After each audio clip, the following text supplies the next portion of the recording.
Non linear trend equation, curvy linear equation. ध्यान से बात सुन लें जरा। जो काम किया वो थी लीनियर ट्रेंड इक्वेशन। हमने ट्रेंड इक्वेशन निकाली थी with the help of OLS method, least square method, और उसका हमने एंड पे कॉलम बनाया था। मैंने प्लॉट कराना भी आपको सिखाया था। वाई कैप का एक हमने एंड पे कॉलम बनाया था, उसकी जो वैल्यूज थी, फर्ज करें एक्चुअल डाटा ये है, और ट्रेंड वैल्यूज को जब हम प्लॉट करते थे तो वो ये लाइन बनती थी, मतलब वाई कैप ये है, वाई ये है। इसी तरह ही है ना, ये जो वाई कैप की वैल्यूज निकल रही थी ना हमारे पास, इन्हें बोलते हैं ट्रेंड वैल्यूज। ट्रेंड वैल्यूज ये जरूरी नहीं है हमेशा एक स्ट्रेट लाइन ही बनाएंगी। ट्रेंड वैल्यूज लाइन के अलावा वो कन्वेक्स शेप भी हो सकती है, कनकेव शेप भी हो सकती है, इंक्रीजिंग या डिक्रीजिंग में। तो ये हो सकता है कि आपकी जो ट्रेंड वैल्यूज हैं उन्हें आप प्लॉट करें और आपकी शेप ये बन जाए। ये लाइन तो नहीं है ना, ये तो कर्व बन गई। या ये भी पॉसिबिलिटी है कि ट्रेंड ये बन रहा हो। तो अगर आपकी वैल्यूज वो एक स्ट्रेट लाइन शो ना करें तो फिर उसे हम बोलेंगे नॉन लीनियर ट्रेंड इक्वेशन। समझ में लगी बात? ये कर्व किस वक्त बनती है? जिस वक्त वैल्यूज इंक्रीजिंग रेट से इंक्रीज हो रही हो या डिक्रीजिंग रेट से डिक्रीज हो रही हो, मतलब रेट ऑफ चेंज सेम होगा तो स्ट्रेट लाइन बन जाएगी। रेट ऑफ चेंज सेम नहीं होगा तो वैल्यूज आपकी इस तरह से ट्रेंड शो करेंगी या इस तरह से शो करेंगी। 1997, 98, 99, 2000 वगैरह वगैरह। 1997 उसमें चेंज अगर 100% है, 99 में भी 100% है, 99 से 2000 तक भी 100% है, तो परसेंटेज चेंज इन वेरिएबल वो सेम है, स्ट्रेट लाइन बन जाएगी। अगर यहाँ पे चेंज 90% है, यहाँ पे 100% है, यहाँ पे 120% है या 110% है, तो फिर ये इंक्रीजिंग ट्रेंड को शो करेंगी। ऐसे में आपकी ये शेप ये बन जाएगी। तो जी सर। ये केस होता है जी नॉन लीनियर ट्रेंड का। थ्योरी में थोड़ी सी आपको पहले लिखवा भी देता हूँ, वो मेरे साथ साथ लिख लेंगे। अच्छा, अब ये जो नॉन लीनियर ट्रेंड इक्वेशन होती है, इसे सॉल्व कैसे करना है? इसे सॉल्व करने के लिए हमें फिर लॉग की हेल्प लेनी पड़ती है। लॉगरिथमिक इक्वेशन बनाएंगे हम। लॉग वाई इक्वल है लॉग ए प्लस लॉग बी टी। ये आपकी लॉग ट्रेंड इक्वेशन है। देखो, लेट कर लें, let log y equal y and log a को आप a कह दें, log b को b कह दें, तो ये ट्रेंड इक्वेशन बन जाएगी y इक्वल a प्लस बी। इस तरह भी लिख सकते हैं। अब इसका एक न्यूमेरिकल भी कर लेते हैं, अगर आ जाए तो उसे करेंगे कैसे। ये दो तरह से हो सकती है। एक तो स्केयर की फॉर्म में आ सकती है इक्वेशन। स्केयर की फॉर्म में इक्वेशन आएगी तो आपके पास दो वेरिएबल होंगे, वो वैसे छोड़ दें उसको। एक सिंपल केस इसका देख लेते हैं हम। उसमें क्या होगा जी? जी सोल्यूशन स्टार्ट करते हैं फिर। शाबाश। पहले पार्ट का, कंसीडर द फॉलोइंग इक्वेशन। इसमें आप सबसे पहले एक इक्वेशन बनाएंगे। मैं लेट करने के बगैर वाली इक्वेशन बना लेता हूँ, ऐसे ही आप लोग कंफ्यूज ना हो। log of y a plus log of b t, यही थी इक्वेशन। अच्छा, आपने सबसे पहले क्या काम करना है, यहाँ पे लो ये इसे y कहते हैं, जो भी वेरिएबल होता है इसे y कहते हैं ना। log ऑफ y का एक कॉलम बना लें। log लेते जाएं जिन तमाम वैल्यूज का। कैलकुलेटर आपके पास है, log का बटन दबाएं, 2.3 लिखें और मुझे बताएं इसका आंसर क्या आ रहा है। जल्दी से कर लेंगे काम। पॉइंट 3617। ठीक है, शाबाश। ये और सर पॉइंट के बाद चार चार वैल्यूज बतानी होती हैं। अगली का बताएंगे। सर 1.2576। 1.2576। नेक्स्ट 5998। अगला, शाबाश, 112 का। सर 2.0492। ठीक हो गया जी, गुड गुड और गुडेस्ट हो गया। ये आपका log y का कॉलम आ गया। कॉलम बनाना है जी। टी पता है ना किसे कहते हैं? सर टाइम को। कोड को कोड हमने देने हैं, कोड दे देना पहले। सर टाइम कोई कोड देते हैं ना, ईयर्स कोई कोड देते हैं। टाइम को बिल्कुल ठीक कह रहे हैं, शाबाश। सबसे पहले को क्या 2006 को क्या कोड देते हैं हम? Sir 1, well done. Sir 1, next 2, 3, 4। 4, 5 हो Five. जाएगा। तो हमने 2010 को कोड दे दिया 5। इसके बाद जी सर। नेक्स्ट कॉलम फार्मूला बनाना पड़ेगा हमें log ऑफ बी का। फार्मूला क्या होगा? जिस तरह बी का फार्मूला हम बनाते थे, वो याद है किसी को बी का फार्मूला क्या होता था? ये तो था लीनियर ट्रेंड इक्वेशन में फार्मूला। अब यहाँ पे log वाली फॉर्म है, इसमें बी का फार्मूला क्या होगा भला, कौन बताएगा? log टी बताएं जी जल्दी से। 0, 0, 0.30। 0. सर इतना बहुत है या सारा लिखवाऊं? 4 नंबर लिखो। आगे 1 0 आ रहा है। 1, चलो आगे बोलो। 0.477। 0. कैलकुलेटर आपके पास है ना? log लिखें, पहले log का बटन बना हुआ है वो दबाएं और आगे 1 लिख के एंटर कर दें, 0 आ जाएगा। इसी तरह अगली वैल्यू जिसका भी log 0.6020। आगे 0.6989। लें जी। अब आगे एक कॉलम बनेगा log t log y। इन दोनों को मल्टीप्लाई करना है आपने, log t और log y को। लो 0 को मल्टीप्लाई, ये तो 0 ही रहेगा ना। जी। 1.2576 को मल्टीप्लाई करना 0.301 से। 3785। आगे 1.5998 को मल्टीप्लाई करो 0.477। 0.7631।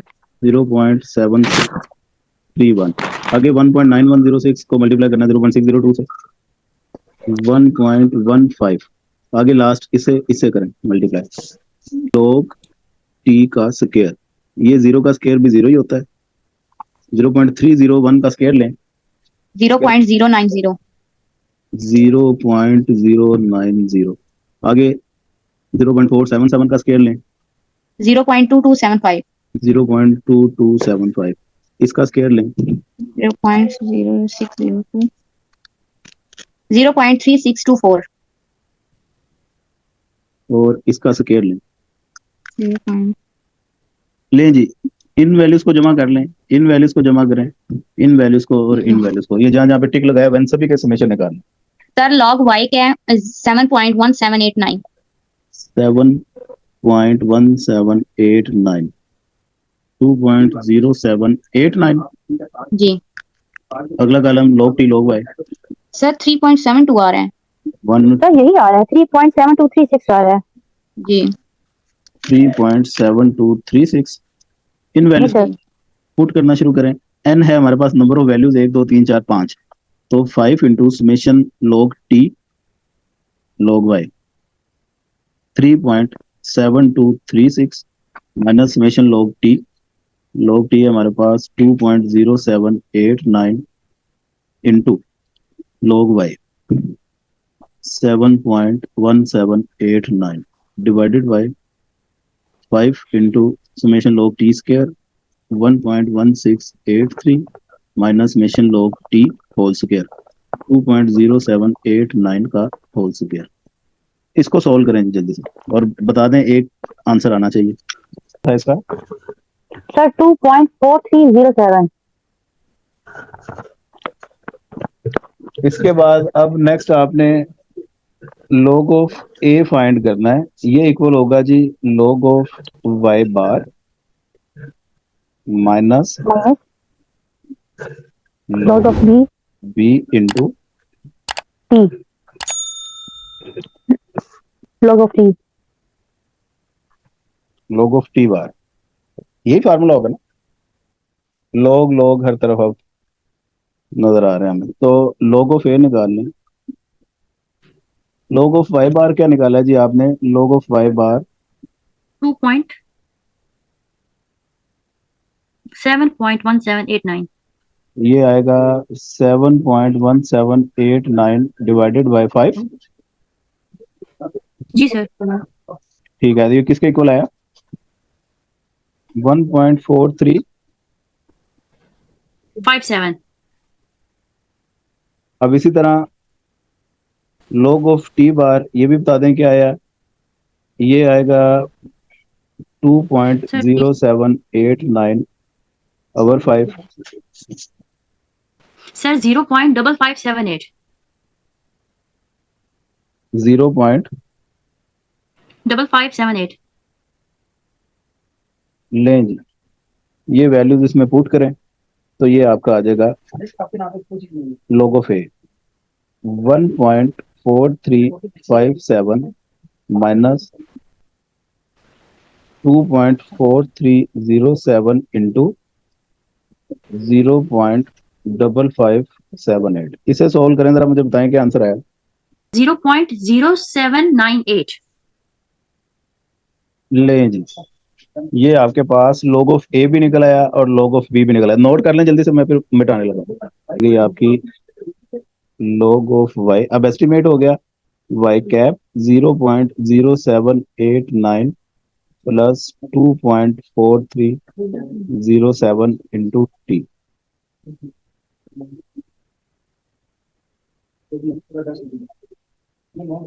ये आपका आंसर है। पहले पार्ट का आंसर आ गया जी। जल्दी जल्दी जल्दी बता दें जरा, शाबाश। बी पार्ट लिखा हुआ किसी ने? जी सर, लिखा हुआ है। Sales increased by what percentage annually from 2006 to 2010? Sale increase by, B part, sale By increase what percentage? By what percentage. तो log B, Annually.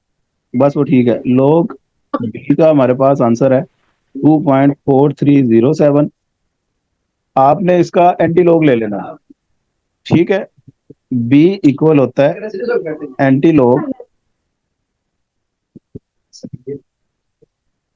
log of B.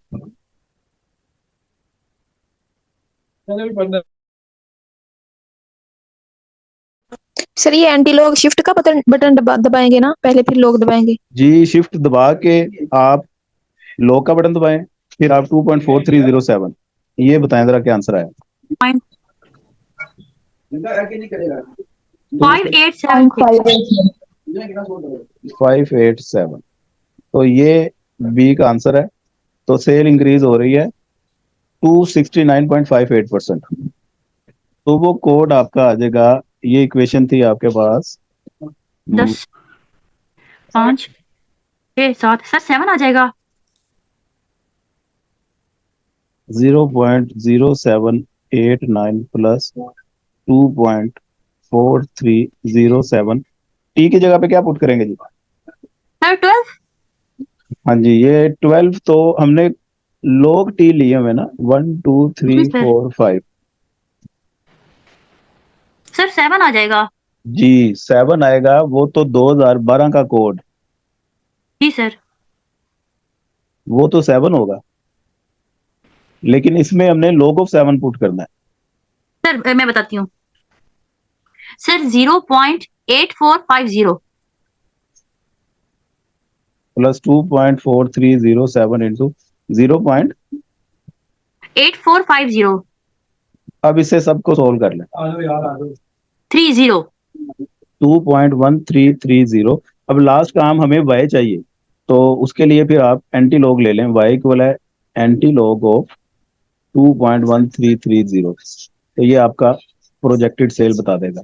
y बता तो ये दें क्या आंसर? 135.8313.